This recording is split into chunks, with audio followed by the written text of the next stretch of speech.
Assalamualaikum warahmatullahi wabarakatuh. Perkenalkan, nama saya Naila Salsabilah Michelle Effendi dari kelas 11 MIPA 3. Di sini saya akan menjelaskan tentang kehidupan zaman praksara di Indonesia.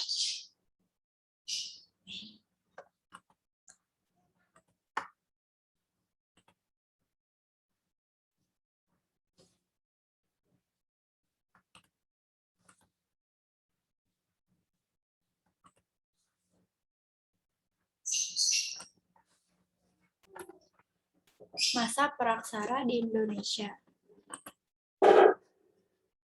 Apa itu kehidupan zaman praksara? Kehidupan zaman praksara adalah kehidupan pada masa di mana catatan sejarah tertulis belum ada. Mengutip Kemdikbud RI, masa praksara disebut juga masa prasejarah atau nireleka. Masa praksara adalah zaman sebelum ditemukan tulisan atau zaman sebelum manusia mengenal tulisan. Manusia pada zaman praksara antara lain Meganthropus paleojavanicus, Pithecanthropus erectus, dan Homo sapiens. Kehidupan masyarakat praksara dibagi menjadi 3. Masa berburu dan mengumpulkan makanan, 2. Masa bercocok tanam, 3. Masa perundagian. Masa berburu dan mengumpulkan makanan.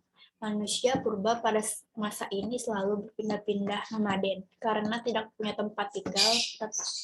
Untuk mencari tempat-tempat yang menyediakan banyak makanan, manusia purba mengumpulkan makanan tersedia di alam tanpa mengolah atau menanam lebih dulu. Alat-alat yang digunakan pada masa ini antara lain tapak perimbas untuk merimbas kayu, mengguliti binatang, memecah tulang kapak, genggam untuk menggali umbi, dan memotong hewan buruan. Alat serpi digunakan sebagai pisau. Manusia praksara membutuhkan api untuk memasak dan penerangan pada malam hari. Pembuatan api dengan cara menggosokkan 2 koin batu yang mengandung unsur besi. Maka akan timbul percikan api untuk membakar lumut atau rumput kering dalam kehidupan sosial. Manusia praksara hidup dalam kelompok-kelompok dan membekali diri untuk menghadapi lingkungan sekitar.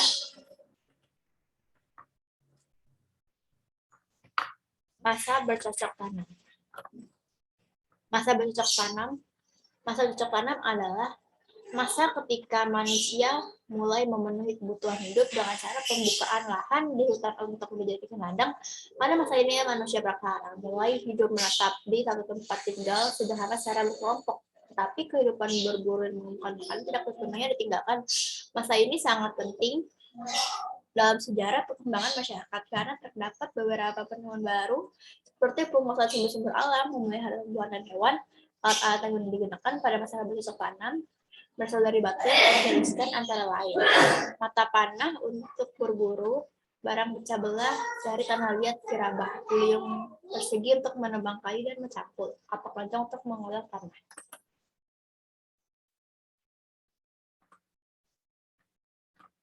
Masa perundagian.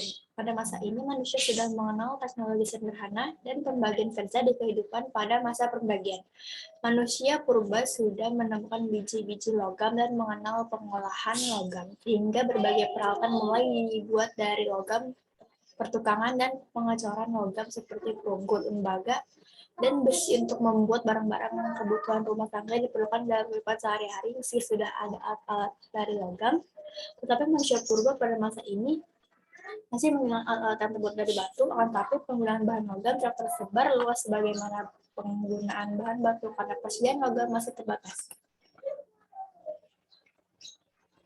Sekian dari saya, kurang lebihnya mohon maaf. Wabillahi taufiq wal hidayah. Wassalamualaikum warahmatullahi wabarakatuh.